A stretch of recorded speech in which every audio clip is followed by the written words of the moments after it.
ജമ്മു കാശ്മീരിലെ പഹൽഗാമിലുണ്ടായ ഭീകരാക്രമണത്തിൽ കേന്ദ്ര സർക്കാരിനെ രൂക്ഷമായി വിമർശിച്ച് CPM രംഗത്ത്.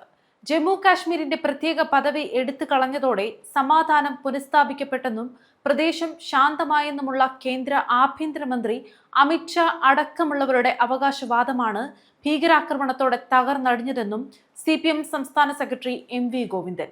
രാജ്യത്തിന്റെ സുരക്ഷ ഉറപ്പാക്കുന്നതിൽ കേന്ദ്ര സർക്കാരിന്റെയും രഹസ്യാന്വേഷണ വിഭാഗങ്ങളുടെയും പരാജയം കൂടിയാണ് വിനോദസഞ്ചാരികളായ 28 പേരുടെ കൊലപാതകത്തിലേക്ക് നയിച്ച ആക്രമണം വിരൽ ചൂണ്ടുന്നതെന്നും കുറ്റപ്പെടുത്തി MV ഗോവിന്ദൻ.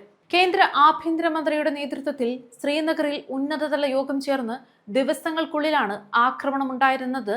സംഭവത്തിന്റെ ഗൗരവം വർദ്ധിപ്പിക്കുകയാണെന്നും തെരഞ്ഞെടുക്കപ്പെട്ട സർക്കാരിന്റെ അധികാരങ്ങൾ ഇല്ലാതാക്കി കശ്മീരിനെ കേന്ദ്രഭരണത്തിന് കീഴിലാക്കി 5 വർഷങ്ങൾ പിന്നിടുമ്പോഴും മേഖല അശാന്തമായിരിക്കുന്നത് അത്യന്തം ഗുരുതരമായ സാഹചര്യമാണെന്നും MV ഗോവിന്ദൻ.